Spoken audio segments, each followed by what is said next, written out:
Apakah sudah semua hadir?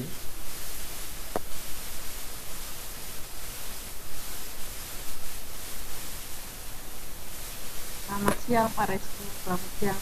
Selamat siang.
Apakah sudah semua?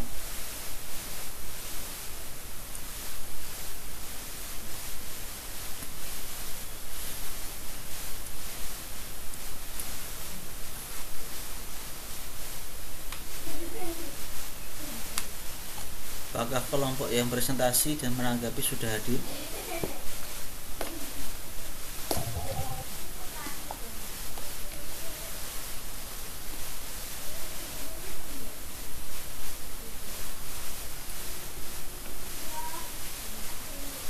Kelompok yang presentasi sudah, Pak. Kelompok menanggap?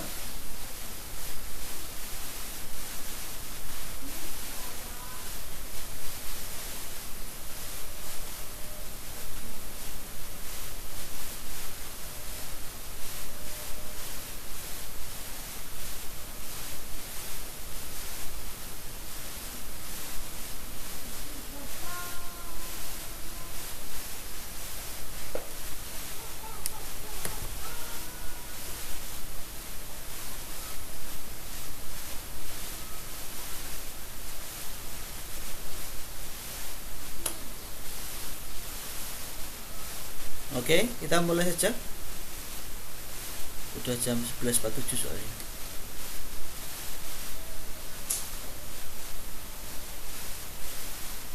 Gimana? Oke. Hari ini kita akan bicara tentang ajaran para paus, mulai dari Paus Pius 11, Pius 12, Leo 13, segala macamnya. Silahkan kelompok untuk presentasi, menyampaikan resumenya. Lalu nanti kita masuk ke, setelah itu nanti masuk tanggapan, lalu juga teman-teman yang punya pertanyaan nanti bisa diajukan. Silahkan kelompok yang bertugas untuk presentasi.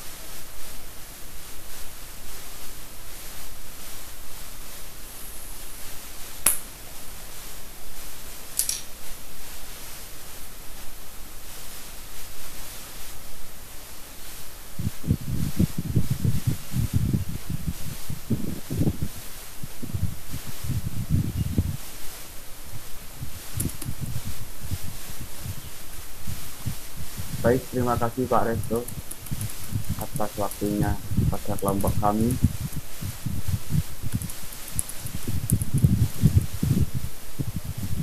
Selamat siang teman Pak Resto dan teman-teman. Pada pertemuan yang ini, topik kelima, seperti yang dikatakan Pak Resto, membahas tentang perkawinan dari Paus Pius 11, 12, dan 13. Pada presentasi kali ini kami beranggotakan 5 orang. Yang pertama yaitu Maria Yohana Martiani Karunia, Yang kedua, saya sendiri Paulisan Kurniasi. Yang ketiga, Theodorus Wiro-Iwung.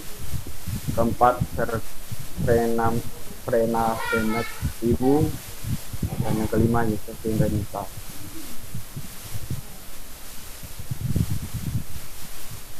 Mungkin dari teman-teman yang bisa langsung untuk mempresentasikan.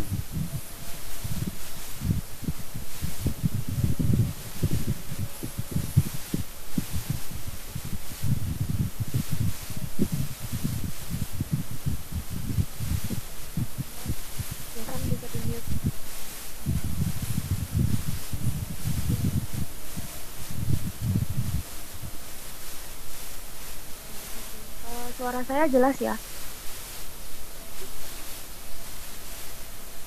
Jelas. Jelas. Oke, untuk pembahasan pertama dari topik ini, ensiklik Arcanum Paus Leo ke-13 tahun 1878 sampai dengan 1903. Konteks pada saat itu, dunia sedang berubah. Gereja berhadapan dengan pemerintahan Prancis yang antiklerikal dan pemerintahan Italia yang mencaplok tanah dan kekuasaan gereja. Sosio budaya di Eropa sendiri pada masa itu adalah sedang dalam masa peralihan budaya. Mereka masih bertahan pada budaya lama, tetapi juga tertarik dengan ajakan pembaruan umum menyangkut kehidupan sosial, hak pribadi, dan kehidupan politik. Paham masyarakat pada saat itu tentang hidup berkeluarga dipengaruhi oleh pergeseran budaya. Mereka masih memegang tradisi lama, tetapi sekaligus juga terpikat pada gagasan baru yang mulai diperkenalkan oleh banyak kelompok.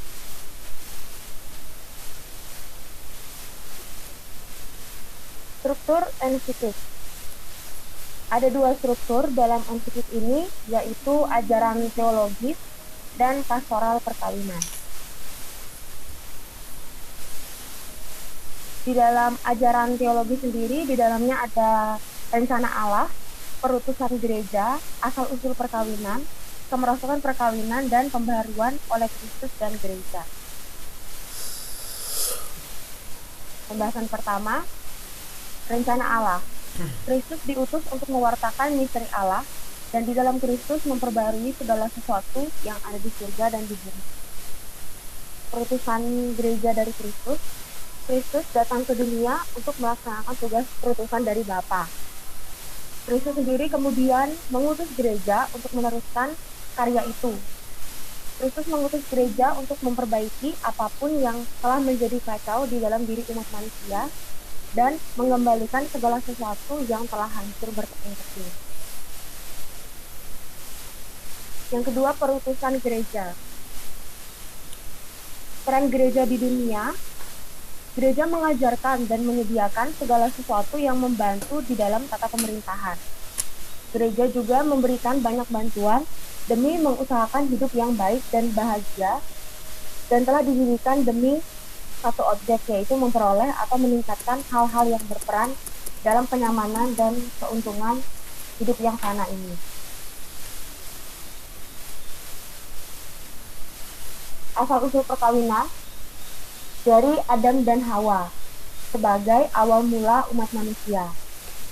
Pada kisah penciptaan, Allah menciptakan pasangan yang sepadan dengan Adam. Adam dan Hawa inilah yang menjadi asal mula dari umat manusia.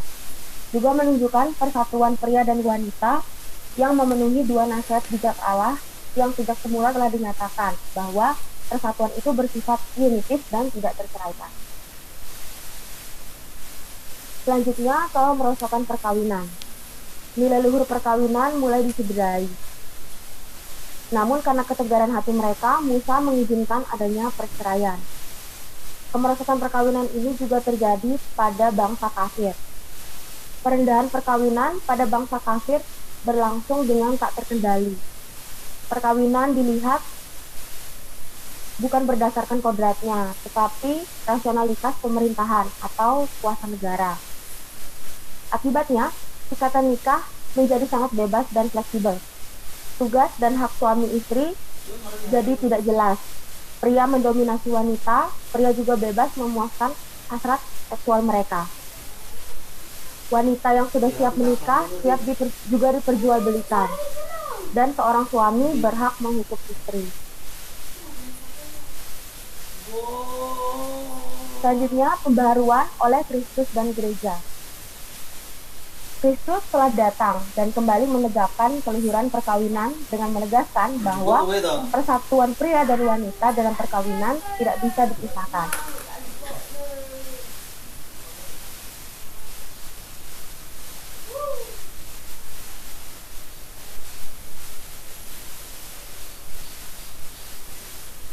Ajaran para rasul mengenai keluhuran perkawinan ini ditetapkan oleh Kristus yang telah diteruskan kepada kita melalui tradisi dan sabda yang tertulis, melalui para rasul yang mewartakan hukum-hukum Allah. Perkawinan juga diangkat kepada martabat sakramen. Pasangan diberikan rahmat untuk mencapai kekudusan dalam perkawinan. Menempatkan perkawinan sebagai contoh dari persatuan mistik antara Kristus dan gereja. Dari pengajaran para rasul inilah sifat unitif dan tak terceraikan perkawinan itu berlaku tanpa terkecuali. Tujuan perkawinan prokreatif. Perkawinan tidak hanya untuk perkembangbiakan umat manusia, tetapi juga melahirkan putra-putra gereja, sehingga seseorang bisa dilahirkan dan dipersembahkan demi memuji dan mengimani Allah yang benar dan Yesus Kristus penyelamat kita. Tujuan pernikahan bonum conjugum unitive atau unitive. Mereka bersatu sedemikian rupa sehingga senantiasa berada dalam kasih timbal balik, meyakini janji perkawinan mereka dan saling membantu. Suami adalah kepala dan istri taat. Tetapi bukan berarti bahwa istri dijadikan sebagai budak, tetapi istri dijadikan sebagai partner. Seorang suami melambangkan Kristus, sedangkan istri melambangkan gereja. Tujuan perkawinan untuk pendidikan anak atau bonum prolis. Anak-anak haruslah menghormati orang tua, sementara orang tua berkewajiban untuk mendidik anak-anak dalam disiplin dan nasihat-nasihat Tuhan. Bagian kedua, pastoral perkawinan. Perkawinan dipercayakan kepada gereja. Kristus sendiri memberi hak kepada gereja untuk mengurusi masalah perkawinan. Hak gereja untuk mengatur perkawinan adalah karena kehendak Allah, bukan karena hak kodrati. Selanjutnya, persamaan hak dan kewajiban antara pria dan wanita.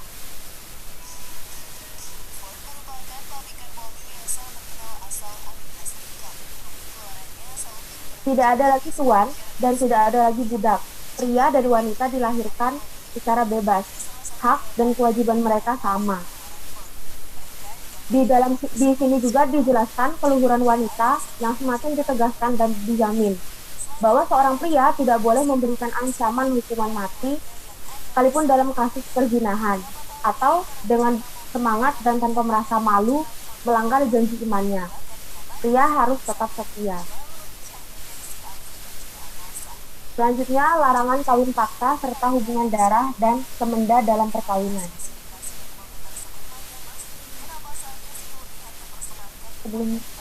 Sebelumnya.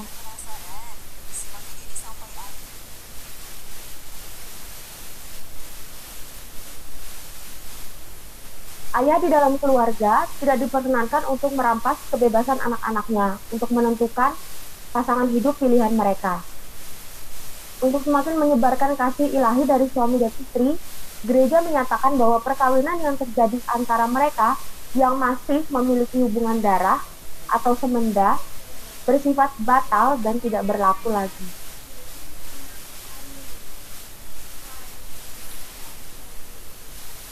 Selanjutnya, pandangan modern yang keliru.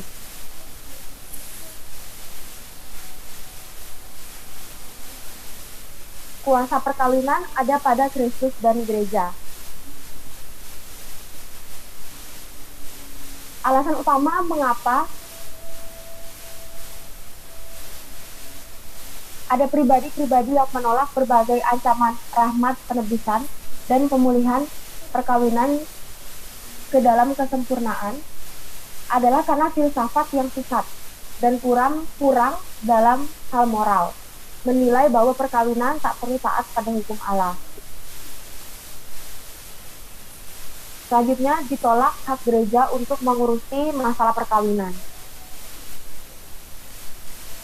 Karena keluarga dan masyarakat manusia secara luas memisahkan diri dari ikatan perkawinan, maka pribadi-pribadi itu tidak akan mengizinkan perkawinan diatur di bawah hukum gereja. Mereka berusaha untuk menghilangkan segala kekudusan dan membawanya pada lingkup kontrak dari hak-hak yang telah dinyatakan oleh manusia dan mengatur serta menatanya dengan hukum sipil.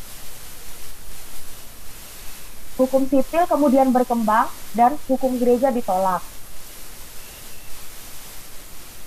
Dimunculkannya halangan nikah sipil. Muncul hukum yang mengatur kontrak perkawinan. Segala kekuatan untuk menentukan dan mengadili dalam hal-hal perkawinan diambil atau dikecualikan dari gereja Katolik, sehingga kekuatan ilahi dan hukum yang bijaksana dari gereja itu ditolak. Pernikahan kudus, maka kuasa mengatur pernikahan ada pada gereja yang kudus. Perkawinan diciptakan oleh Allah, maka ada yang kudus dan saleh di dalamnya, bukan karena kodrat manusia tetapi dari Allah. Paus Innocentius III dan Honorius III menekankan bahwa sakramen pernikahan ada dalam pernikahan antara orang beriman dan tak beriman. Karena pernikahan itu memiliki kekudusan, maka janganlah diatur dan ditata oleh tata pemerintahan sipil, tetapi oleh kuasa ilahi gereja, yang dengan sendirinya dalam hal-hal yang sakral menunjukkan pengajaran resmi gereja. Hak pengaturan sakramen ada pada gereja. Tata penebuhan berkaitan dengan sakramen oleh kehendak Kristus, dipercayakan pada gereja, dan tidaklah mungkin ada bagian kecil yang diberikan kepada pemerintahan sipil. Perbedaan antara pandangan sipil dan gerejawi. Kuasa legislatif dan yudikatif berkaitan dengan perkawinan hanya ada pada diri gereja. Tak bisa dipahami jika Kristus melarang praktek poligami dan perceraian berdasarkan kuasa yang dia miliki, melalui prosuratur provinsi atau pimpinan orang Yahudi. Seringkali hukum sipil dan gerejawi sangat bertentangan. Tidak mungkin perkawinan dipercayakan pada pemerintahan sipil. Kontrak serta-merta dalam sakramen.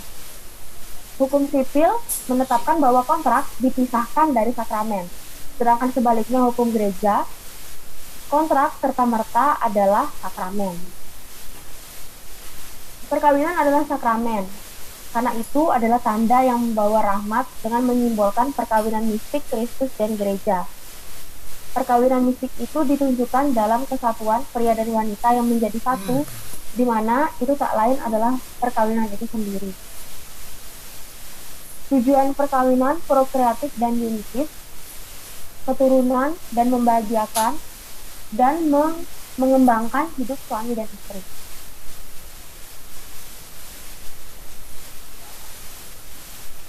Bahaya ketika mengganti hukum ilahi dengan hukum buatan manusia. Bukan hukum ilahi atau kodrati yang ingin digantikan dengan hukum manusia. Akibatnya terjadi degradasi terhadap ideal dari sebuah perkawinan yang telah dinyatakan sendiri oleh Allah. Takut akan Tuhan dibuang. Akibatnya tidak ada usaha keras dalam menjaga keutuhan keluarga. Ketika terdapat masalah, berat ataupun ringan, begitu cepat ingin menceraikan ikatan tersebut. Perceraian ini berakibat sangat buruk pada hubungan pasangan, pendidikan anak, juga perendahan martabat wanita. Jika perceraian diizinkan, bahaya besar akan menerjang dan tak ada kekuatan yang mampu membendungnya. Peranan gereja dalam hal ini Gereja dengan gigih mempertahankan kekudusan dan ketakterceraian perkawinan. Hubungan antara hukum sipil dan hukum gereja tetaplah berbeda, tetapi perlu ada saling membantu dan melengkapi di antara kedua hukum tersebut. Perkawinan adalah sakramen jika diteguhkan oleh gereja. Jika di antara orang Katolik ada persatuan yang bukan sakramen, perkawinan itu tidaklah sempurna. Bahkan mesti ikatan nikah itu diresmikan oleh hukum pemerintah. Ikatan nikah itu tidak lebih hanyalah sebuah ritual atau kebiasaan yang diperkenalkan oleh hukum sipil. Perkawinan ratum et consumatum tak dapat dipisahkan kecuali karena kematian. Jika kehidupan manusia menjadi tak tertanggungkan dalam situasi yang berat, boleh diadakan pemisahan untuk sementara dengan tetap ada usaha untuk saling berdamai. Larangan kawin campur. Hendaklah dijauhi perkawinan campur. Karena jika pikiran saja tidak sepakat dalam hal agama, maka sangat sulit dicapai kesepakatan-kesepakatan dalam hal yang lain. Penutup dari ensiklik ini, kamu akan melihat, saudara-saudaraku yang baik, bahwa ajaran dan perintah berkenaan dengan perkawinan Kristen yang telah kita lihat baik untuk dikomunikasikan kepada Anda semua, bertujuan sekaligus untuk menjaga masyarakat sipil, juga sekaligus keselamatan jiwa-jiwa. Semoga Allah menganugerahkan karena penting dan mendesaknya hati manusia yang lembut dan siap untuk menaati ajaran Kristen itu. Demikian isi dari ensiklik Asanum Paus Leo ke-13. Akan dilanjutkan.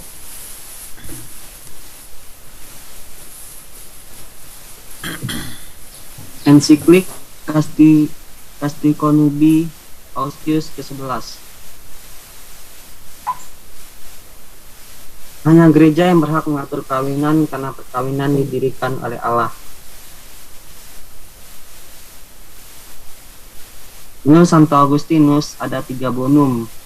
Di dalam itu bonum conigium adalah tidak ada hubungan seksual selain dengan pasangan.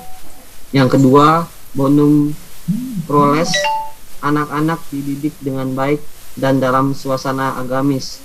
Yang ketiga, bonum sacramentum, yaitu ikatan nikah bersifat kekal dan tak ada poligami.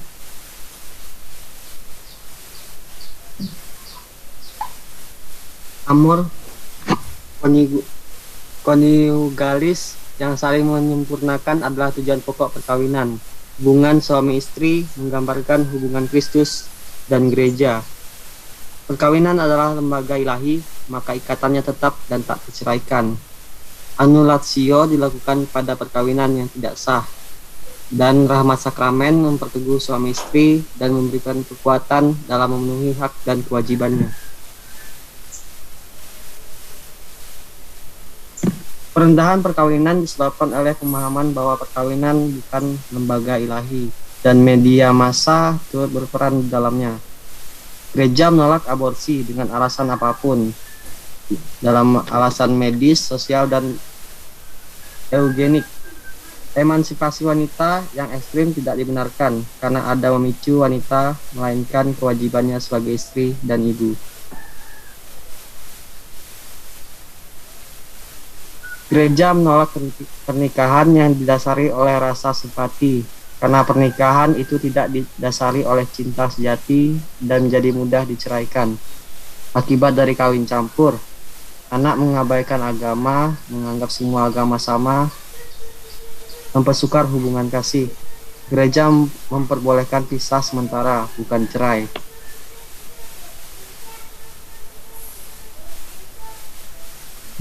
Selanjutnya.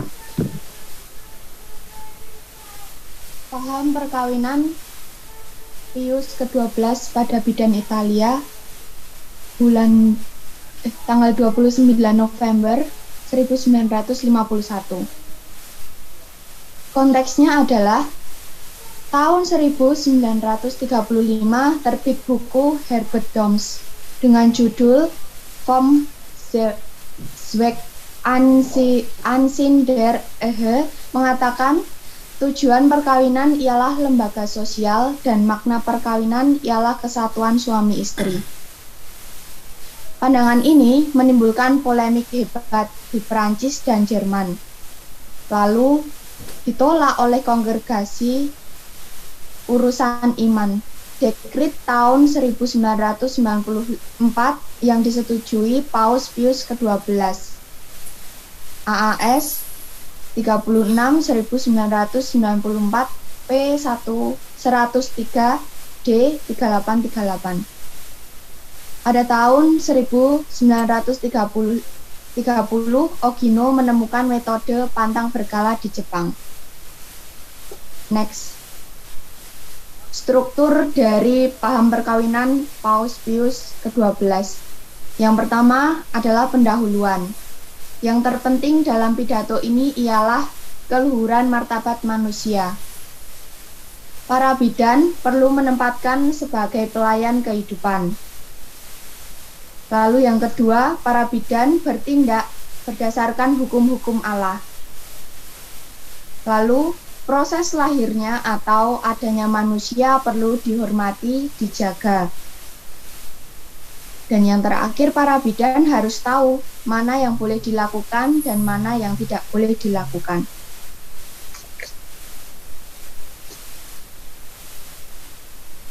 Struktur yang kedua adalah kerasulan profesional. Dalam moral kehidupan, janin ialah manusia yang bermartabat. Semartabat dengan ibunya juga manusia lain. Manusia diciptakan oleh Allah, maka dilarang melakukan atau adanya aborsi. Ada dua jenis abortus, yaitu abortus provocatus, yang berarti ialah aborsi yang disengaja. Abortus spontaneus ialah aborsi yang terjadi begitu saja atau keguguran. Gereja menolak adanya aborsi. Istilah lain dari aborsi karena alasan medis, eugenis, alasan sosial, alasan ekonomi, alasan moral. Para bidan itu merasul, membela, menjaga bayi-bayi itu, maka perlu membina suami istri, mendampingi keluarga-keluarga supaya mensyukuri menerima anggota baru yang datang. Inilah tugas mulia dari seorang bidan. Selanjutnya, yaitu moral perkawinan. Dalam moral perkawinan, kesediaan melahirkan anak merupakan tuntutan kodrati bagi penggunaan hubungan seksual dan merupakan kerjasama dengan Allah. Hubungan seksual ini sifatnya prokreatif, open to life. Mengenai pemandulan langsung baik secara tetap maupun sementara, baik sebagai tujuan maupun sarana, merupakan tindakan immoral menentang hukum kodrat. Lalu berkaitan dengan KBA, wanita memiliki masa subur dan tidak subur. Cara mengetahui masa subur dari kalender suhu basal, lendir ovulasi Billings. Menjadi jelas gereja menolak tubektomi dan vasektomi. Wanita sendiri memiliki masa subur dan tidak subur, dan cara mengetahuinya seperti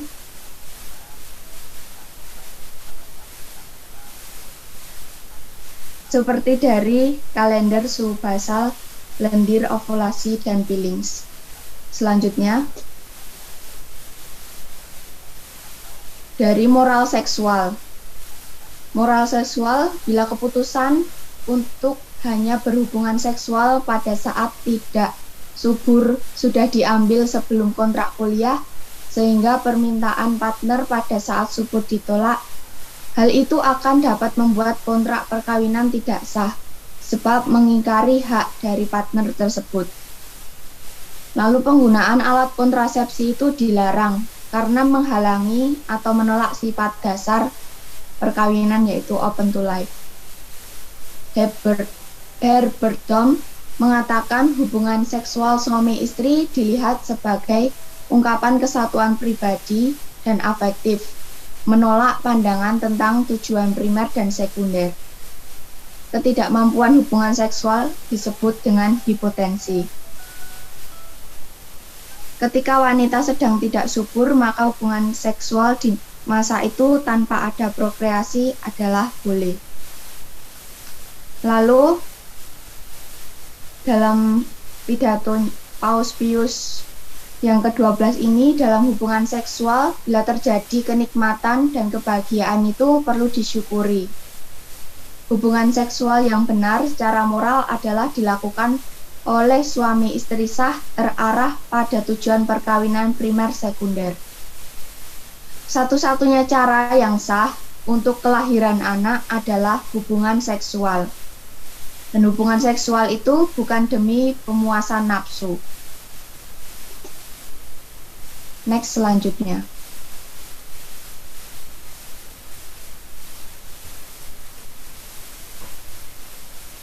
Paham perkawinan menurut Konsili Vatikan II.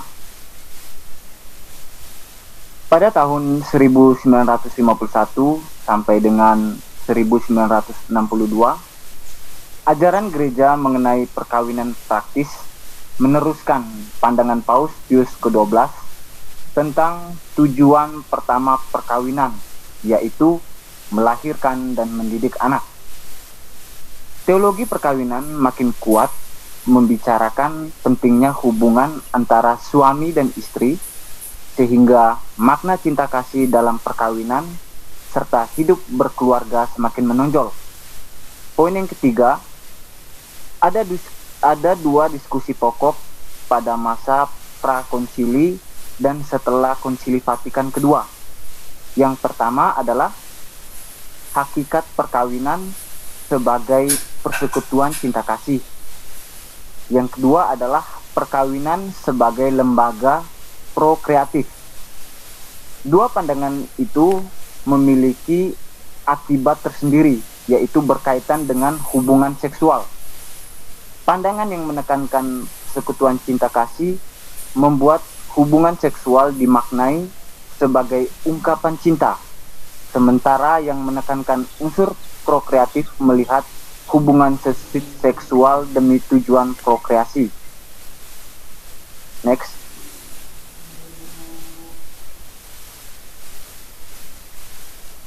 Dalam artikel 47 menjelaskan bahwa perkawinan dan keluarga dalam dunia zaman sekarang. Kesejahteraan rukun perkawinan berhubungan dengan keselamatan kesejahteraan pribadi, masyarakat, maupun gereja. Perkawinan juga bermakna sebagai sosial gerejawi. Ada 10 poin tentang perendahan martabat perkawinan. Yang pertama adalah poligami, perceraian, seks bebas, egois, gila kenikmatan, kontrasepsi, kepentingan ekonomis, kepentingan sosio-psikologis, kepentingan kemasyarakatan, serta pertambahan laju penduduk. Nah, tujuan Konsili Vatikan II adalah menjelaskan pokok ajaran gereja tentang perkawinan. Yang kedua adalah membela dan mengembangkan martabat perkawinan. Next. Artikel 48 yaitu tentang kesucian perkawinan dan keluarga. Perkawinan diciptakan oleh Allah dan dilengkapi dengan hukum-hukum dari Allah. Persekutuan hidup dan kasih suami istri dibangun atas dasar janji atau persetujuan atau koedus, yaitu yang tidak dapat ditarik kembali. Perkawinan memiliki makna penting bagi umat manusia, serta pertumbuhan pribadi, tujuan kekal, martabat, dan kelestarian damai sejahtera. Tujuan perkawinan dan cinta kasih suami istri adalah kelahiran dan pendidikan anak. Ini adalah mahkotanya. ini dibangun dalam kesetiaan sepenuhnya dan selamanya. Setiap suami istri mengemban tugas mendidik anak-anak. Lanjut.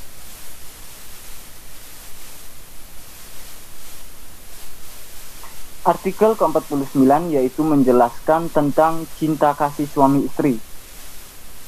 Perkawinan pada dasarnya bersifat monogami, yaitu tidak terceraikan. Cinta kasih itu sendiri bersifat manusiawi dan mencakup kesejahteraan pribadi.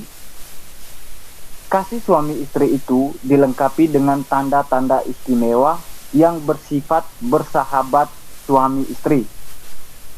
Kasih suami istri juga memiliki dua segi, yaitu segi manusiawi dan segi ilahi.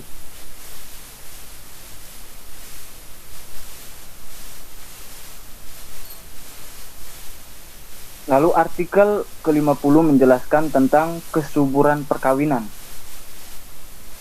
Kesuburan perkawinan dari sejak semula, perkawinan dan kasih suami istri, yaitu terarah pada keturunan serta pendidikan anak-anak.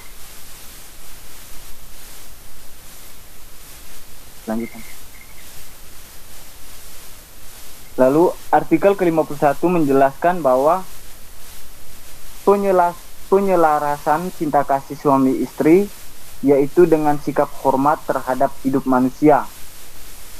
Situasi kehidupan sering membuat keluarga tidak mampu dan mengizinkan adanya tambahan anak.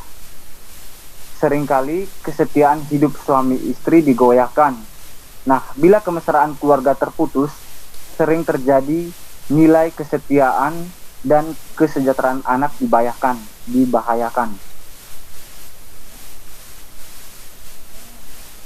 Artikel ke-52 menjelaskan tentang pengembangan perkawinan dan keluarga merupakan tugas semua orang. Komunikasi dalam kebaikan dan kesepakatan suami istri serta kerjasama orang tua dalam pendidikan anak menjadi unsur yang konstitutif dalam keluarga tersebut. Sekian.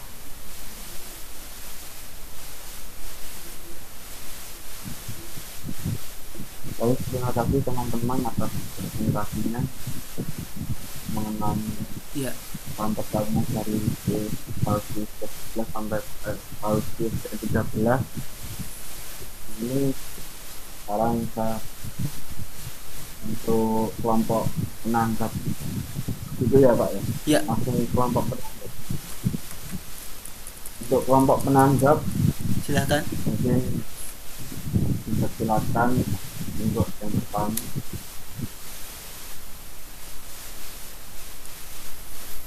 Bisa di end screen.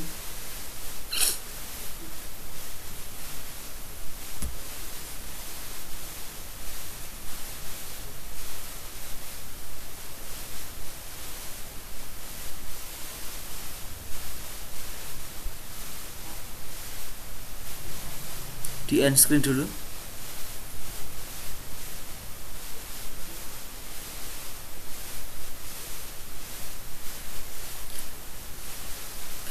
Silahkan untuk kelompok yang bertugas menanggapi.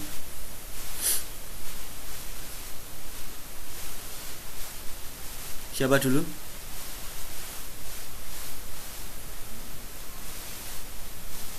Saya Pak, saya dulu. Ya, Octavian Lewati. Baik, saya mau bertanya. Dengan perkawinan, orang diberi hak dan kewajiban melahirkan anak melalui hubungan seksual. Nah, dengan begitu berarti adanya hubungan seksual secara baik. Nah, itu berarti terjadi karena adanya ikatan cinta di antara pria dan wanita tersebut. Nah, lalu bagaimana kaitannya dengan pasangan yang misalnya dijodohkan dan tidak saling cinta?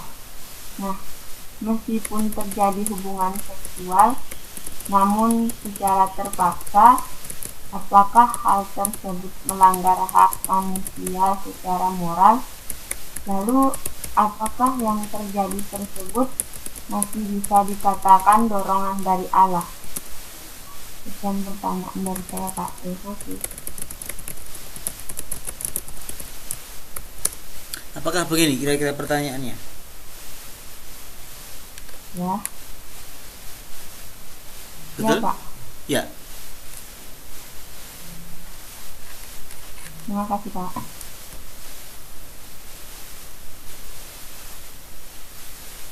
Baik, yang lain dari kelompok. Saya Pak. Silahkan. Itu. Saya ingin bertanya, tadi dijelaskan kan aborsi itu tidak boleh dalam hukum gereja gitu. Nah, sekarang saya ingin bertanya tentang suatu kondisi yang dialami oleh seorang ibu, di mana ibu ini itu memiliki kelainan pada janinnya, di mana janinnya ini mengalami kelainannya apa ya? Yang nggak ada tempurung kepala itu, Pak. Nah, Anensepali. ya itu. Terus oleh dokter dibilang bahwa anak ini kemungkinan kalau lahir pun akan mengalami kesulitan gitu. Karena situasi kondisi ibunya sendiri saat mengandung itu juga tidak normal gitu. Jadi ada kelemahan gitu dalam proses pembentukan janin tersebut, sehingga dokter menyarankan sebelum bayinya besar itu lebih digugurkan saja, karena kalau dilanjutkan resiko yang terjadi itu mungkin sang ibu bisa kehilangan nyawa atau kedua-duanya kehilangan nyawa, dan kalaupun lahir anaknya juga akan kesulitan untuk bertahan hidup, karena kondisi yang seperti itu kan sangat agak susah gitu. Terima kasih, Pak. Oke, ini soal bayi anensepali. Ini bagaimana? Terkait tadi ada tambahan situasi bahwa kalau diteruskan ibunya juga berbahaya, akan mengalami bahaya. Oke. Yang lain dari kelompok? Saya, Pak. Ini, Pak. Oke. Udah Yogi tadi. Oh iya. Ya Pak, saya mau bertanya, kan ini tujuan pertama dan utama dari perkawinan sendiri dikatakan bahwa melahirkan dan mendidik anak. Nah, jika keturunan atau anak dikatakan sebagai berkat yang harus dirawat dan dididik, lalu bagaimana dengan ungkapan yang saat ini sering kita dengar, sering kita temui di media sosial atau di kehidupan sehari-hari tentang anak sebagai beban keluarga? Bukankah itu bertentangan dengan pernyataan bahwa anak adalah berkat? Lalu mengapa bisa seorang anak mengatakan atau memberikan julukan kepada dirinya sendiri sebagai beban keluarga? Jika julukan itu ternyata dilontarkan oleh orang tua mereka, bukankah orang tua itu sejak awal sudah mengetahui bahwa kehadiran anak adalah sebuah berkat yang harus dirawat? Dan apakah di sini ada unsur kegagalan merawat anak sehingga para orang tua ini menyebut anak mereka sebagai beban keluarga? Begitu, terima kasih. Oke. Janjilah, terima kasih. Bagi yang lain? Mila, Pak. Indri atau Mila? Ya, Indri. Oke. Tadi kan disebutkan dalam pidato Paus Pius ke-12 dikatakan pada poin ke-45 bahwa pembuahan buatan tidak diterima. Lalu dilanjut lagi di poin ke-46 itu tentang hubungan seksual adalah satu-satunya cara yang sah untuk kelahiran anak. Lalu dari dua poin ini dapat diketahui bahwa gereja menentang adanya pembuahan buatan dalam bentuk apapun. Yang ingin saya tanyakan, bagaimana dengan wanita yang memang memiliki gangguan kesehatan pada rahimnya sehingga dengan terpaksa harus melakukan pembuahan buatan atau bahkan meminjam rahim wanita lain? supaya pembuahan buatan dilakukan karena benar-benar ingin memiliki anak. Apakah anak hasil pembuahan buatan ini dapat diakui sah oleh gereja? Lalu, apakah hanya, kan kemarin dibahas kalau kalau memang terpaksa dan tidak bisa memiliki anak itu bisa dilakukan seperti mengadopsi lalu menyekolahkan seorang anak atau ke anak SLB juga gitu. Ya, apa solusinya cuma itu saja dari gereja. Terima kasih, itu saja, Mbak. Oke, terima kasih Indri. Indri itu Mila ya.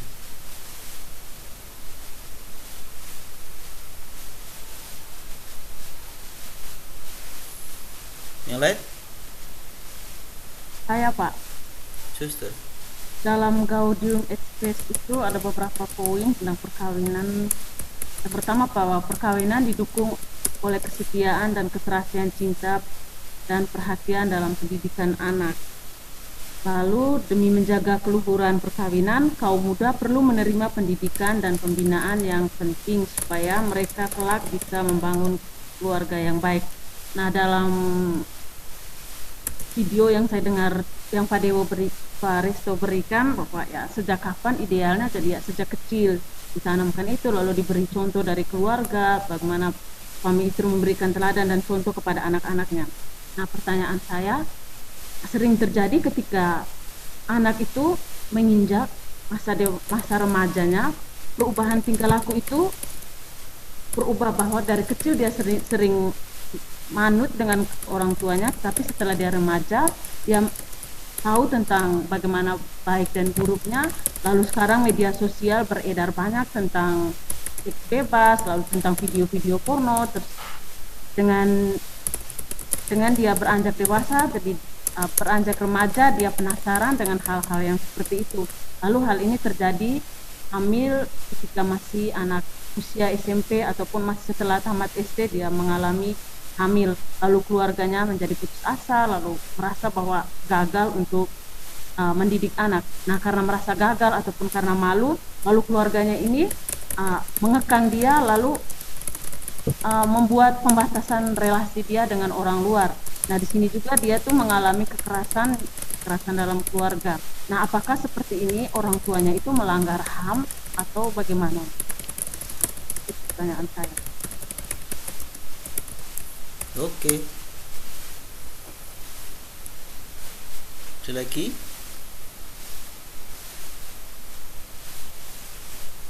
Ada lagi?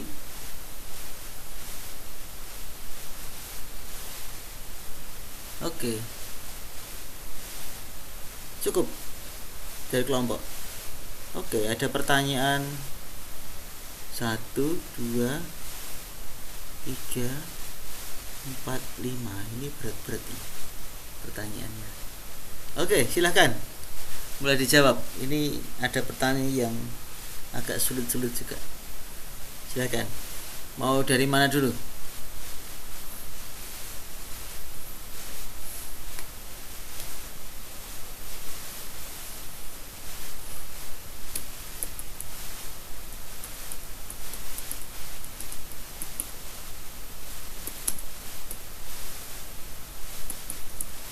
Saya coba menjawab punyanya Mbak Nisa, Pak, Oke, silahkan.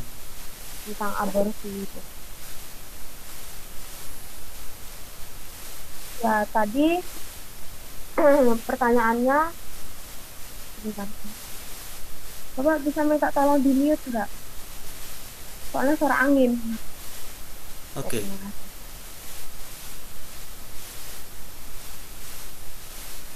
Ya, pertanyaannya, jika seorang ibu itu mempunyai kelainan janin, nah janinnya sakit, tidak memiliki tempurung kepala, dokter menyarankan sebelum besar digugurkan. Terkait dengan pengguguran, sejauh yang saya tahu, Gereja Katolik memang sangat menentang adanya aborsi dengan alasan apapun, mau itu karena masalah medis ataupun memang sengaja digugurkan. karena mungkin permasalahan pribadi. Tapi jika kasusnya berkaitan dengan medis, sepemahaman saya, berarti kan kalau misalnya si ibu ini mau menggugurkan kandungannya karena saran dokter, mungkin begitu, atau kata dokter, si ibu memang bisa memilih nasib dirinya sendiri. Oh, kalau saya meneruskan kehamilan ini, nanti saya kenapa-napa, nanti anak saya kenapa-napa. Ibu itu memang bisa memilih, tapi akan sangat tidak adil untuk anaknya yang bahkan mungkin belum, masih sangat kecil, yang masih dalam kandungan, yang sayangnya tidak punya hak yang sama seperti ibunya untuk memilih mau hidup atau tidak, karena yang menentukan hidupnya jatuhnya adalah ibunya. Kalau ibunya memutuskan untuk menggugurkan dia, aborsi, ya berarti ya sudah, dia harus mengikhlaskan tidak jadi lahir ke dunia. Tapi kalau ibunya berusaha untuk meneruskan kehidupannya dia di dalam rahim, berarti dia akan tetap hidup. Menurut saya itu sangat tidak adil untuk anaknya. Kemudian satu sisi juga, manusia tidak ada yang bisa menebak ke depannya hidup akan seperti apa. Apakah benar nanti kalau anak ini lahir lalu penyakitnya tidak akan bisa disembuhkan. Ya memang sih, mungkin penyakit itu terbilang berat dan kecil sekali kemungkinannya untuk sembuh, tapi menurut saya melanggar moral, karena ya kalau digugurkan berarti si ibu mengambil hak hidup anaknya, dan itu selain melanggar moral juga kan di gereja Katolik, setahu saya memang apapun alasannya tetap aborsi tetap ditentang. Begitu. Terima kasih. Ada yang lain yang mau mencoba menjawab? Saya mau menambahkan, Pak. Silakan. Kalau ada dua pilihan antara ibu atau anaknya sendiri yang mau hidup, mestinya naluri seorang ibu itu mesti akan memilih merelakan anaknya untuk bisa hidup. Tetapi kalau saya mencari tahu soal bayi tanpa tempurung kepala bisa hidup atau tidak, memang kondisi ini dapat berakibat fatal. Sebagian besar bayi itu dengan anensefali meninggal sebelum lahir atau kehamilan berakhir dengan keguguran. Ini sebagian besar bayi. Selain itu, bayi yang lahir dengan anensefali meninggal dalam beberapa jam, hari, atau minggu. Itu apakah bayi lahir tanpa tempurung kelapa bisa hidup? Begitu saja, Pak. Oke. Standardly speaking, gereja menolak pengguguran termasuk untuk bayi anensefali. Ya, jadi pada prinsipnya ya namanya bayi harus hidup. Bahwa tadi betul Yosef mengatakan bahwa 1 jam dia bisa mati setelah lahir, lalu dia bisa mengalami mati di dalam ketika masih di kandungnya, atau 1 hari kemudian mati, itu nggak apa-apa, itu kan dari arah sendiri. Nah, problemnya adalah ini, kalau dia pertanyaannya si siapa tadi? Ifta tadi adalah dokter mengatakan kalau dilanjutkan risiko yang terjadi pada sang ibu bisa kehilangan nyawa. Nah, ini yang harus kita lihat lagi. Kalau terhadap bayinya itu jelas, aturan kita moralnya jelas, karena aborsi dilarang, termasuk bahkan bayi yang cacat sekalipun, termasuk bayi anensefali yang kalau lahir itu nanti hanya bisa hidup mungkin 1-2 jam. Nah, ini bagi saya yang perlu diperhatikan juga. Kalau dibiarkan, resiko ibu bisa kehilangan nyawa. Ini pertanyaan, menurut saya ini perlu diperjelas, diklarifikasi lagi ke dokternya. Apakah kalau si ibu ini mengandung bayi yang normal juga akan mati ibunya?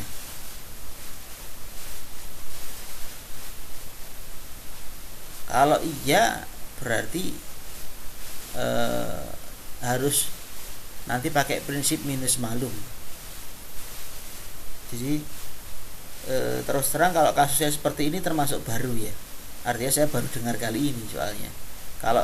Kalau dokternya mengatakan kalau dilanjutkan si ibu ada pada kondisi bahaya, karena biasanya kondisi bahaya itu terjadi kalau resusnya beda.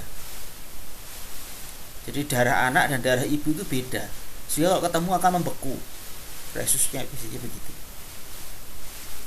Nah itu konflik frontal kalau itu. Tapi itu pun sekarang masih sudah mulai bisa dikendalikan gitu ya.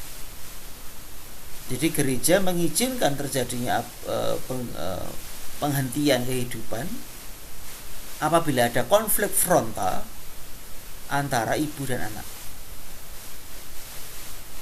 Kalau nggak ada konflik frontal nggak boleh. Kalau ada konflik frontal maka harus dipakai prinsip minus malum.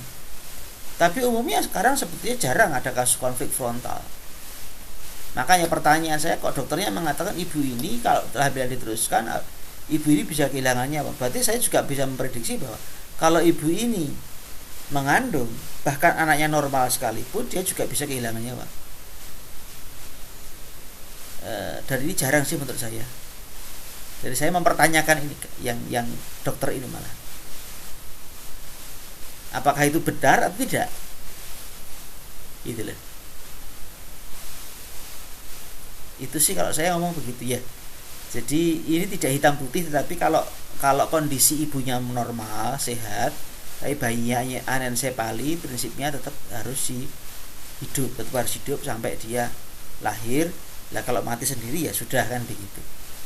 Tapi kalau ini harus dicek betul apakah ada konflik frontal antara ibu dan anak.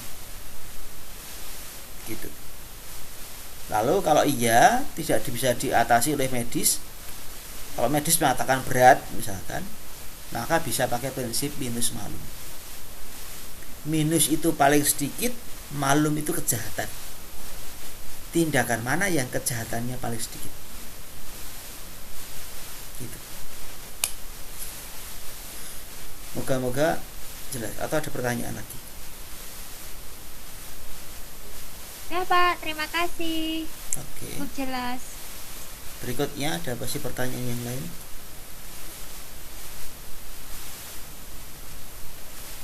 Saya Pak mau menjawab soal pertanyaannya Teresia Indrimila Wati. Jadi tadi yang ditanyakan Indri adalah Pius ke-12 IVF ditolak kelahiran melalui hubungan seksual suami istri. Bagaimana dengan wanita yang memiliki gangguan kesehatan pada rahim sehingga harus melakukan IVF atau bahkan surrogate supaya punya IVF tahu ya? supaya IVF tahu ya? IVF tahu? Bayi Bayi tabung. tabung Pak. Ya, in vitro fertilization. Surrogate tahu ya? Surrogate mother biasanya. Sewa rahim. Ya, sewa rahim.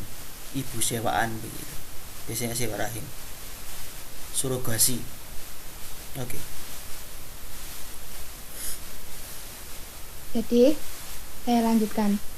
Kalau dari segi moral kehidupan, itu kan janin adalah manusia yang bermartabat, semartabat dengan ibunya. Lalu dengan kasus gangguan kesehatan pada rahimnya, sehingga harus meminjam rahim wanita lain, anak itu akan tetap sah. Mengapa begitu? Karena yang terpenting anak tersebut akan tetap dididik dengan baik. Lalu, anak itu kan tidak berpengaruh dengan orang tuanya. Lahirnya anak itu kan tidak berdosa. Maka gereja akan tetap membela dan akan memberikan hak-hak anak walaupun anak tersebut hasil dari pembuahan buatan. Anak tersebut tetap akan berhak dibaptis, komuni, krisma. Karena anak tersebut tidak bisa disalahkan.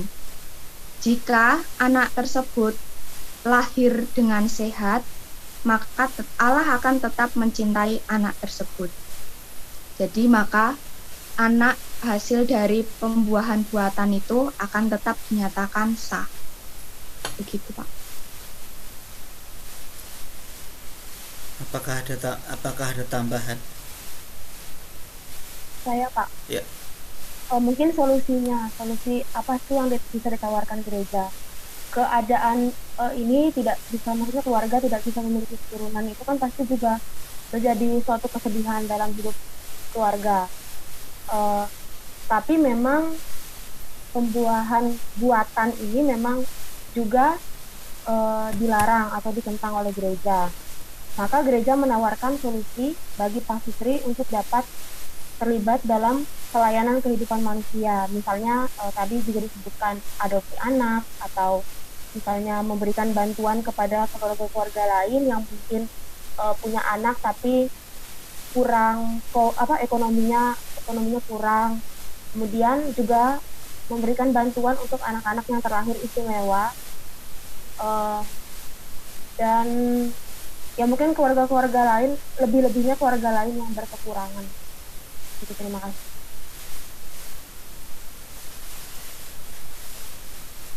Ada lagi yang mau menambahkan? Soal problem IVF dan surogasi, moga-moga nanti dibahas di kuliah Moral Capita Selecta. Kalau biasanya kalau ketemu dengan saya sih, itu kita bahas surogasi dan IVF itu. Bagaimana IVF itu ditolak oleh gereja karena ada dua problem. Satu problem pertama adalah siapakah ya sang pencipta. Yang kedua, problem kedua soal di balik pelaksanaan IVF itu akan terjadi banyak proses pembunuhan embrio pertama. Yang kedua, wanita yang melakukan IVF biasanya hanya mau sekali. Kenapa? Karena dia harus mengalami yang namanya overovulasi. Artinya dalam waktu bersamaan dia harus mengalami ovulasi yang banyak, dikasih hormon begitu, supaya kalau normalnya sebulan hanya keluar 1 sel telur, kalau ini sekali keluar diharapkan bisa mungkin di atas 10-an sel telur. Lalu yang kedua si perempuan itu juga harus bodily dicek terus menerus, diamati.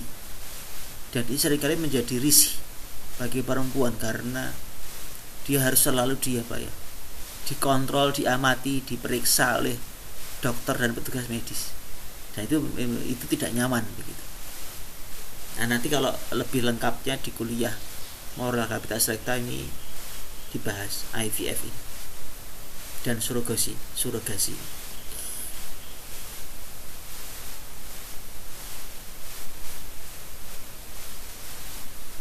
Bagaimana Indri?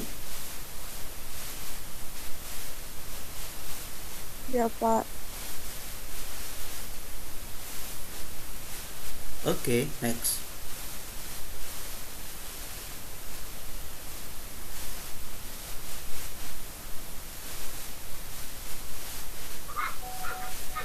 Saya Pak ingin menjawab pertanyaan dari Angela Yovita. Dengar nggak ya? Jika keturunan atau anak sebagai berkat yang harus dirawat dan dididik, bagaimana dengan konsep sekarang ini tentang anak-anak adalah beban bagi keluarga? Mengapa anak memandang diri sendiri sebagai beban keluarga? Apakah orang tua gagal dalam merawat anak-anak mereka? Menurut saya itu merupakan suatu kegagalan karena orang tua kurang memiliki relasi dengan anak-anaknya. Mungkin karena adanya kerusakan atau seperti broken home gitu, atau seumpamanya orang tuanya sibuk bekerja sehingga kurang adanya bimbingan dari bimbingan kepada anak-anak mereka. Nah, mengapa anak-anak ini bisa memandang dirinya sebagai memandang dirinya sendiri sebagai beban keluarga? Itu mungkin karena pergaulan mereka sendiri, pergaulan mereka terhadap lingkungan, seperti seumpamanya lingkungannya ini menganggap dia sebagai orang yang kurang mampu kan, seumpamanya dia banyak masalah begitu, terus dia curhat pada teman-temannya. Nah, jadi dia dianggap sebagai beban keluarga. Nah, ini yang memicu dia untuk menganggap dirinya sebagai beban keluarga.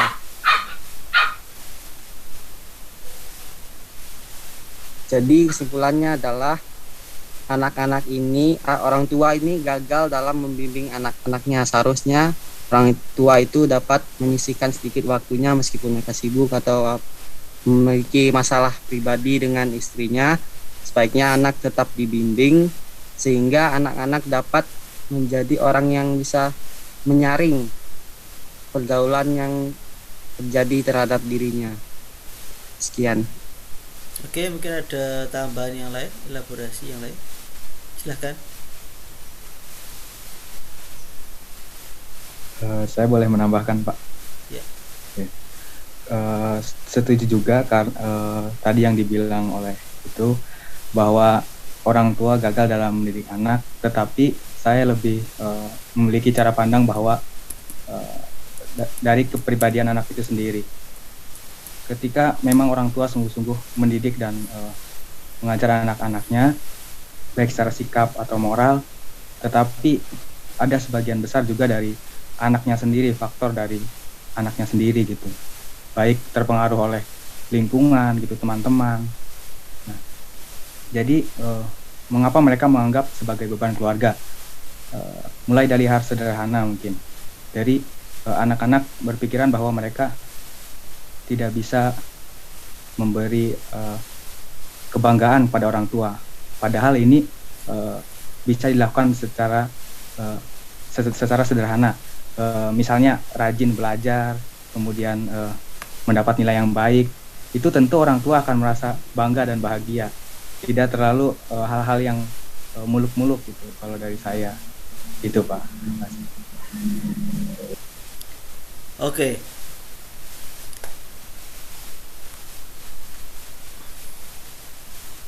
Terhadap pernyataan ini memang perlu hati-hati ya, karena ada begini kasus di mana kita boleh katakan sederhananya kalau bahasa Jawa mursal ya. Anak itu mursal itu bahasa Indonesia apa ya? Mursal itu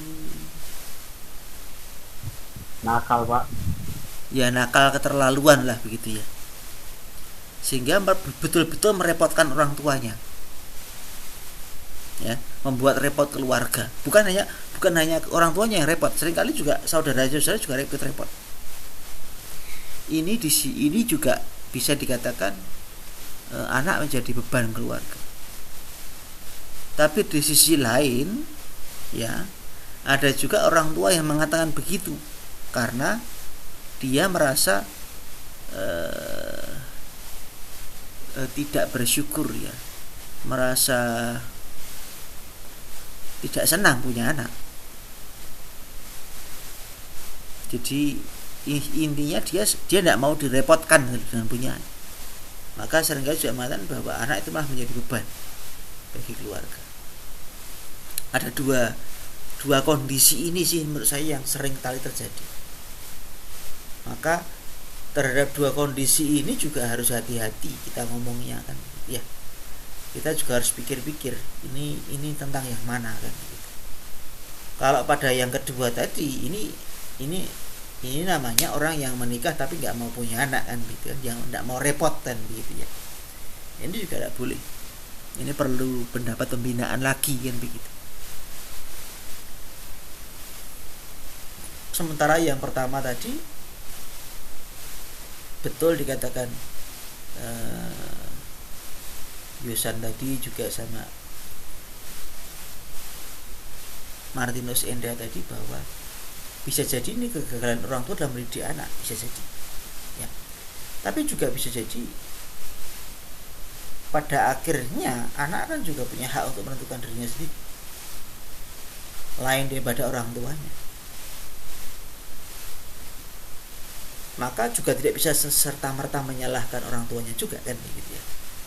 Karena bisa jadi memang itu karena orang tuanya salah didik, tapi juga bisa karena orang tuanya sudah baik-baik mendidiknya, tapi si anak pada titik tertentu ketika dia punya kebebasan memilih perilaku dan tindakannya ternyata lebih jatuh memilih pada hal-hal yang kurang baik, sehingga dikatakan menjadi mungkin dia masuk jadi orang yang pemakai narkoba misalkan, keluar masuk penjara misalkan. Nah ini jadi tidak serta-merta kita juga mudah menyalahkan orang tua juga begitu. Lihat case by case seperti itu dan berbagai macam kompleksitas yang ada di situ. Bagaimana Angela Baik, sorry. Pak. Iya, aman, Pak. Terima kasih sudah terjawab. Oke. Ada yang lain lagi? Masih ada pertanyaan yang lain?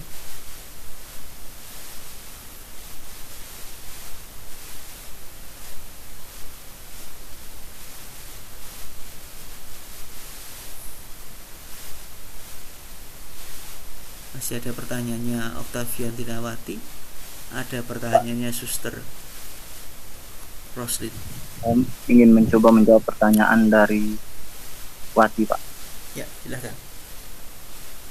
Bagaimana kaitan dengan pasangan yang tidak saling cinta dan melakukan hubungan seksual? Apakah itu pelanggaran hak manusia secara moral, atau apakah dorongan itu berasal dari Allah? Kalau menurut pendapat saya, itu merupakan salah satu pelanggaran moral ya, karena di situ tidak ada perasaan saling cinta satu sama lain. Karena kita ketahui bahwa pernikahan itu didasarkan oleh rasa cinta. Nah, ketika perasaan cinta itu tidak ada, maka kalau menurut saya itu suatu pelanggaran hak manusia itu sendiri sih. Lalu yang kedua, apakah dorongan itu berasal dari Allah? Kalau menurut saya tidak, karena Allah sendiri menghendaki manusia atau pasangan suami istri itu hidup didasarkan oleh cinta dan kasih. Itu sih Pak menurut pendapat saya. Oke, yang lain mungkin menambahkan.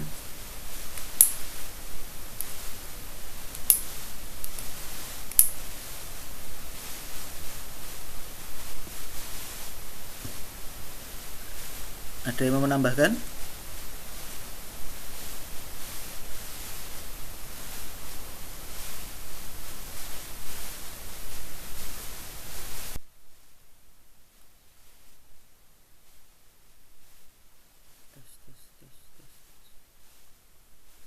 Cek. Cek. Tes. Cek. Cek.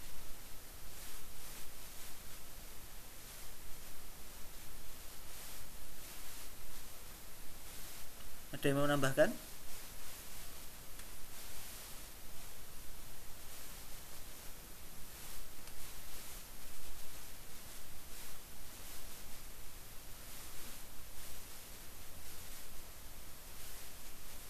Ini hubungan seksual tanpa dasar cinta. Betul ya tadi ya? Itu ya. Ini apa namanya?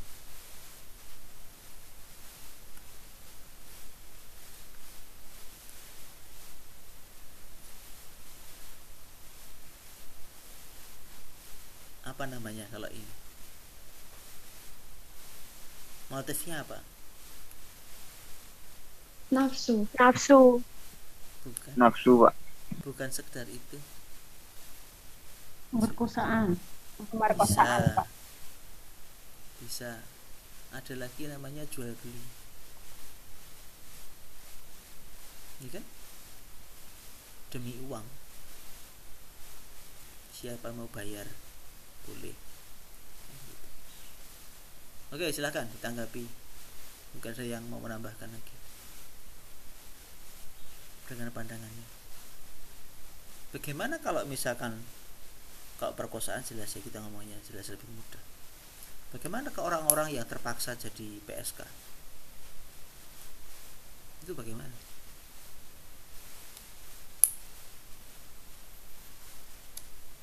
Ya, sama-sama setuju kan artinya ya, bukan suka sama suka tapi sama-sama setuju. Ya begitu kan? Kalau PSK kan begitu, sama-sama setuju, sama-sama oke lah kan gitu. Itu bagaimana?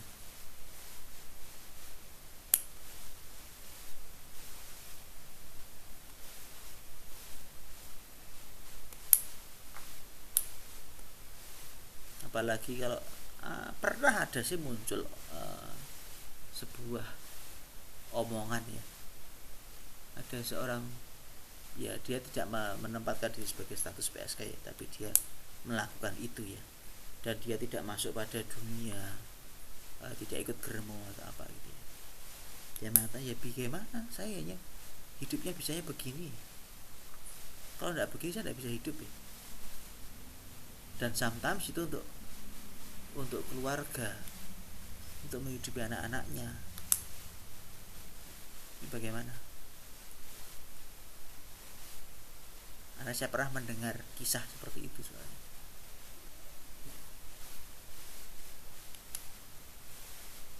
Bagaimana orang melakukan pelacuran karena memenuhi kebutuhan hidup keluarganya?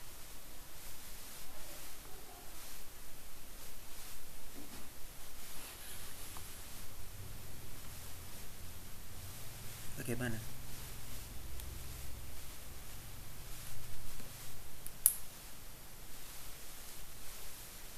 Dari yang saya sih Pak, bukan yang dulu saya sempat pernah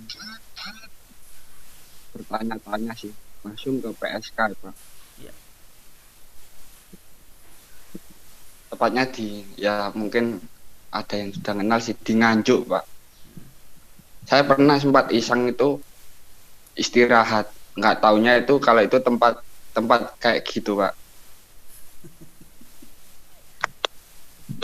Akhirnya saya bingung juga, ini kok tak rasa bukan warung-warung yang biasa. Terus kok supir-supir pada datang. Saya juga sempat kebingungan. Saya pengen cepat lanjut perjalanan, cuman saya capek.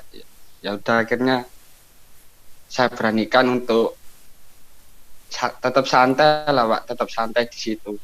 Saya tanya-tanya itu alasan mengapa kok menjadi PSK itu, emang katanya sih kebutuhan ya Pak ya, kebutuhan karena kerja itu susah. Terus saya tanya juga berapa penghasilannya gitu juga. Tapi saya coba sempat menanyakan, Mbak, ngopo kok kon gak leren ae, mbok kerja sing enak nyantai. Tapi tetap Pak, mungkin itu karena sudah kebiasaan sih Pak, udah kecanduannya gitu, jadi susah untuk dihilangkan.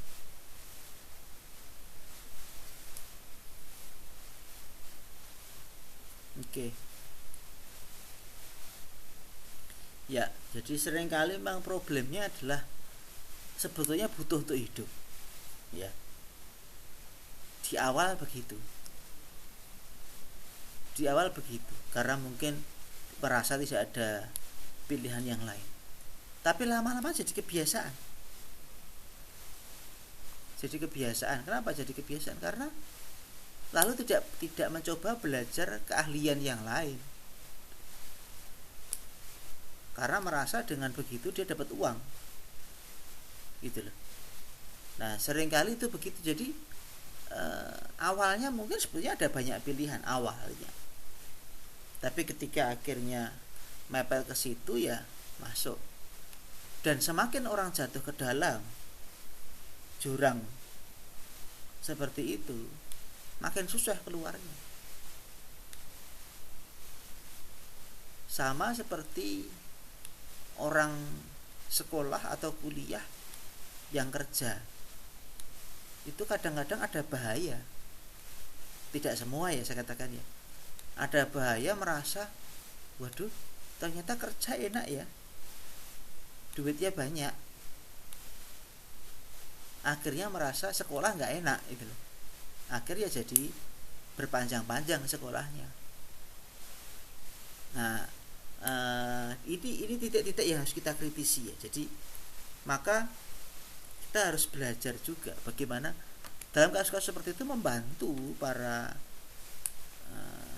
umat beriman supaya dia mampu ya juga punya kreativitas yang lain, punya keahlian yang lain, sehingga tidak hanya memakai itunya saja untuk cari duit.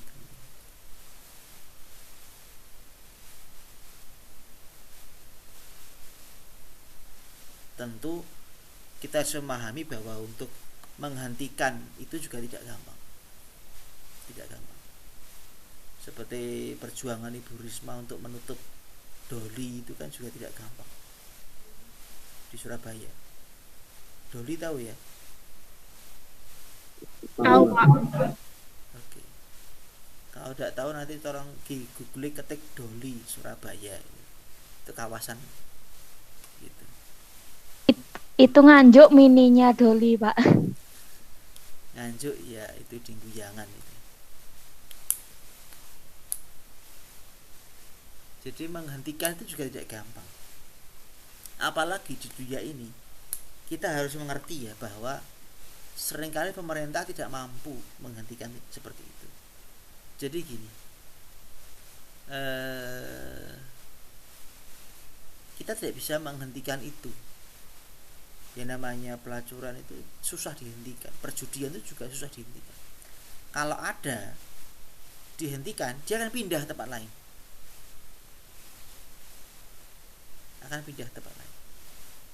Maka seringkali yang dibuat kebijakan adalah, kalau di Amerika orang mengatakan, ya kalau you mau judi, you mau begituan, ya silahkan ke Vegas misalkan. Sebuah kota khusus yang dibangun untuk itu. Tapi di tempat-tempat lain nggak sebebas itu. Kalau di sana silahkan. Untuk melokalisir masalah, untuk melokalisir apa ya, daripada nyebar kemana-mana itu. Nah, kalau lebih baik dilokalisir, itu biasanya kebijakannya begitu. Tapi kalau untuk menstop 100%, kebanyakan nggak mungkin. Karena doli ditutup pasti akan ada doli-doli kecil yang lain yang muncul. Biasanya begitu. Oke. Masih ada pertanyaan dari suster yang belum terjawab, silakan.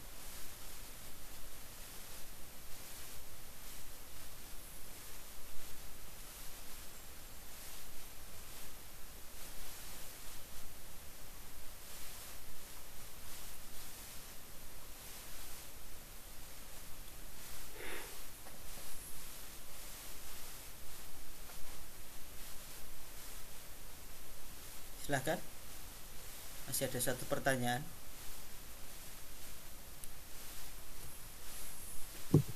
Baik Pak, saya menjawab pertanyaan dari suster. Tentang kaum muda yang pada masa remaja lalu terpengaruh oleh pergaulan media sosial sehingga keluarga mungkin malu dan mengekang. Yang jadi pertanyaan dari saudara, apakah itu orang tua melanggar HAM? Kalau menurut pandangan saya sendiri itu tidak melanggar HAM, karena mengingat tujuan dari perkawinan itu sendiri untuk mendidik anak ya Pak. Jadi selagi mendidik demi kebaikan anak dan tidak terlalu walaupun mengekang sih, bagi anak mengekang, cuman kalau dilihat dari tujuan perkawinan demi kebaikan mendidik demi kebaikan anak, saya rasa itu tidak melanggar HAM. Yang penting ya kita tetap memperhatikannya sih Pak, gitu dari saya. Oke, ada yang lain?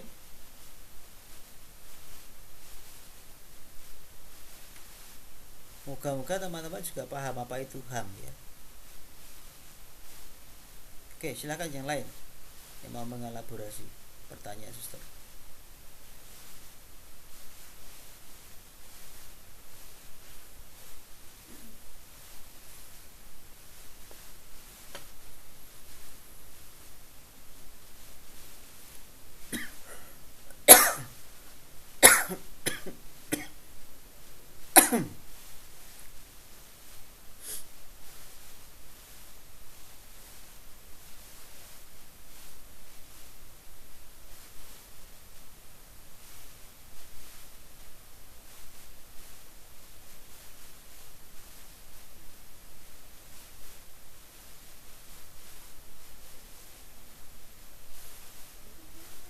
Yang lain silakan.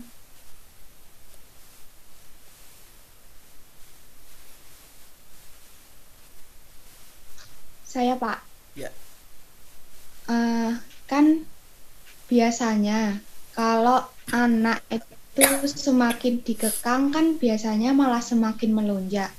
Maka orang tua mengekangnya itu harus dalam batas yang dalam taraf wajar gitu loh. Jangan sampai anak itu terkekangnya jadi begitu. Oke. Yang lain? Saya Pak ingin menambahkan sedikit Pak. Silakan. Kalau menurut saya itu tidak termaksud pelanggaran HAM ya, karena orang tua juga mempunyai hak dan kewajibannya untuk mendidik anak. Mungkin orang tua juga melihat kepribadian anaknya seperti apa, kelakuannya seperti apa, dan mungkin dengan cara yang seperti itu membuat anak itu menjadi sadar. Itu sih Pak kalau menurut pendapat saya.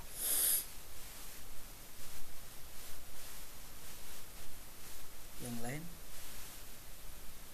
Kalau di film-film itu mungkin ada cerita anak dipasung gara-gara, bukan karena gila, tapi mungkin karena anaknya terlalu nakal mungkin ya.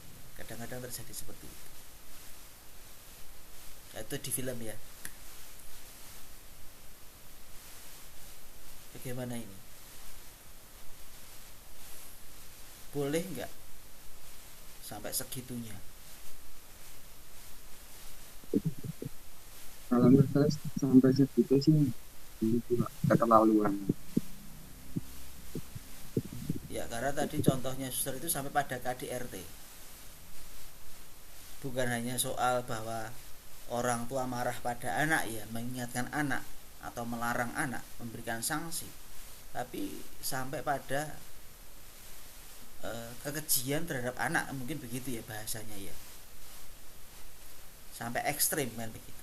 Jadi ini memang yang harus kita cermati ya, bahwa betul pada titik tertentu anak itu akan punya kebebasannya pada titik tertentu, dan dia akan menentukan dirinya sendiri. Maka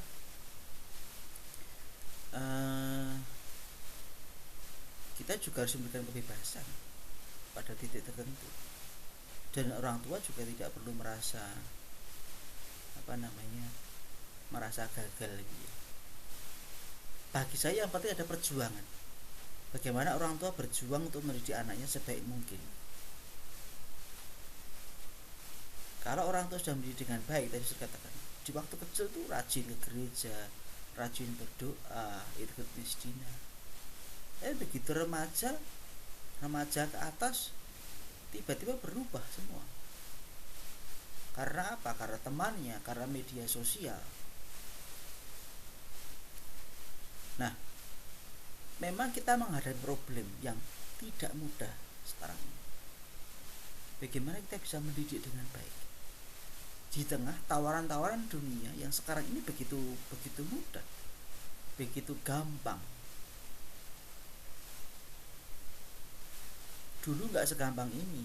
Dulu untuk nonton mendapatkan akses pornografi itu dulu repot sekali.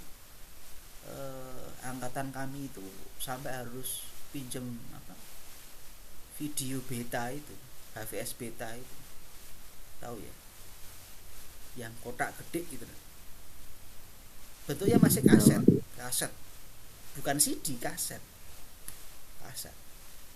Itu teman-teman SMP saya.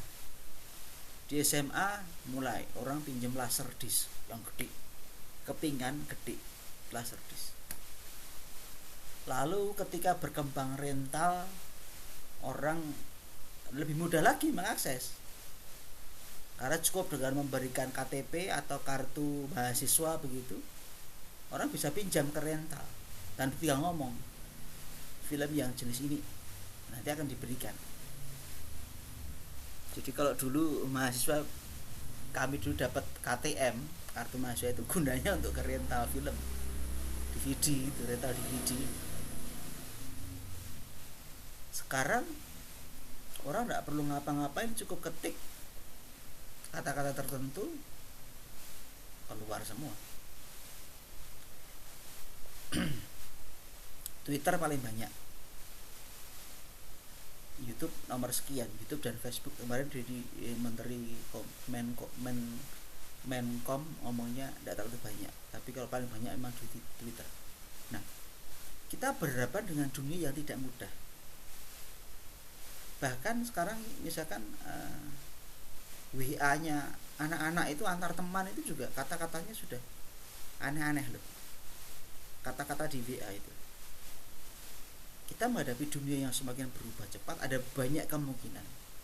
Maka juga saya bisa memahami kenapa sekarang ini banyak orang tua juga kewalahan dengan gempuran internet, dengan gempuran media sosial. Jadi menurut saya kita tidak bisa menyalahkan orang tuanya saja, tapi juga kita bersama-sama harus membangun. Justru anak-anak juga harus dikumpulkan, baik oleh gereja, oleh keluarga, untuk didik bersama-sama. Tetapi jangan sampai ketika anak itu salah lalu terjadi KDRT pada anak, karena ini menjadi bentuk pelanggaran HAM juga, kekerasan pada anak. Kita mendidik bukan menghancurkan anak, mendidik. Kriterianya tentu jelas, membuat anak terluka, membuat anak menjadi cacat, membuat anak menjadi tidak bisa mengekspresikan dirinya, itu bisa menjadi pelanggaran dari HAM. Jadi tentu saya bisa menyadari bahwa orang tua yang mengalami anaknya yang dalam tanda kutip mursal itu juga bingung, juga stres, dan mungkin juga harus bagaimana lagi, kan begitu ya, harus bagaimana lagi dengan anaknya ini. Maka yang diperlukan adalah pembinaan, bantuan, supaya para orang tua juga bisa berjuang di tengah kebingungan terhadap anaknya. Orang tua bisa bertahan, bisa survive, bisa tetap kalau bahasa Jawanya legowo, bahasa Indonesianya apa legowo itu, memiliki hati seluas samudra gitu. Karena situasi ini memang tidak gampang. Mendidik anak zaman sekarang dengan zaman dulu jauh lebih sulit. Itu sih suster, kalau dari pihak saya.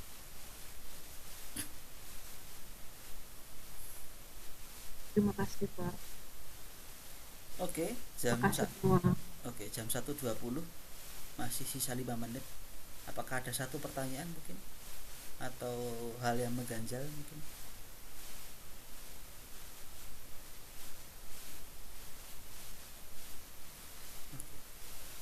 Atau cukup? Saya Pak, Silakan. ini sih menurut saya mengganjal sih. Ya. Pada artikel 51 kayaknya Adventes mengatakan bahwa hubungan karena situasi kehidupan saat ini jadi membuat keluarga itu sulit untuk menambah anak, itu menjadi kesulitan untuk mereka menambah anak. Nah, apakah karena situasi atau karena program pemerintah yang membuat mereka seperti itu? Karena ada beberapa keluarga, misalnya kayak saya bilang begini, oh kok ini misalnya sering guyon kalau misalnya, oh ya anaknya berapa, 2, oh ya tambah lagi, terus bilang, oh suster kata pemerintah 2 cukup, nggak boleh tambah, nggak boleh lebih. Nah, apakah dalam pernyataan Adventes ini juga mengatakan seperti itu atau bagaimana Pak? Saya mau mencoba menjawab dengan kacamata yang lain, suster ya. Kalau negara Indonesia sih tidak melarang anak punya anak lebih dari 2, nggak melarang, hanya selalu menggemborkan 2 anak cukup ya, hanya seruan. Kalau orang mau punya anak 5 juga, negara juga nggak apa-apa kok, boleh. Beda mungkin dengan China ya, yang mungkin mewajibkan, mungkin ya, saya tidak ngerti betul ya, tapi hanya mendengar saja, jadi tolong diverifikasi kebenarannya. Mungkin ada negara yang melarang punya anak, ada. Tapi mungkin ada negara yang malah kalau punya anak dibiayai oleh negara, mungkin juga ada.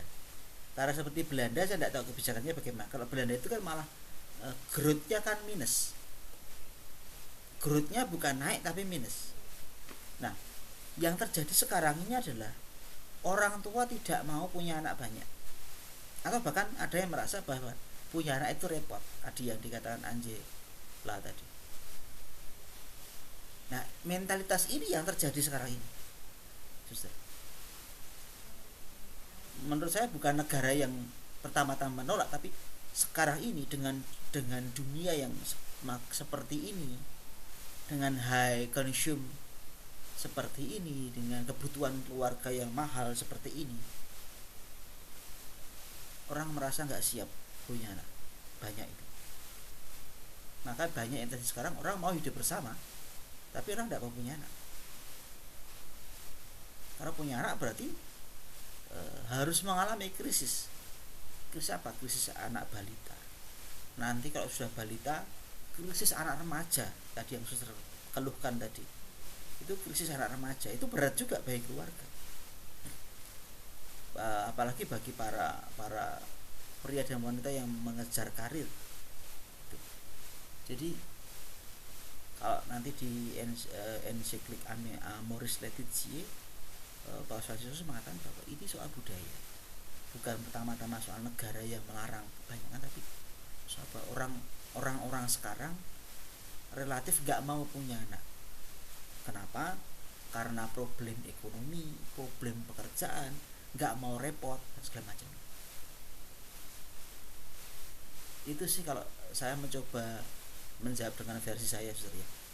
Tidak menjawab pertanyaan suster seluruhnya sih. Dan ini harus diatasi nanti. Kasih Pak. Oke, jam 1:24. Cukup teman-teman ya. Terima kasih untuk kelompok yang sudah majukan pertanyaan presentasi. Martin, Paulus, Yusan, Ibu Yosefin Renita, lalu Wati, Nifta, Mila, Angela Yovita, Suster Roslin, dan Martius Indah yang sudah terlibat diskusi siang. Oke, terima kasih. Selamat siang. Selamat siang Pak, terima kasih.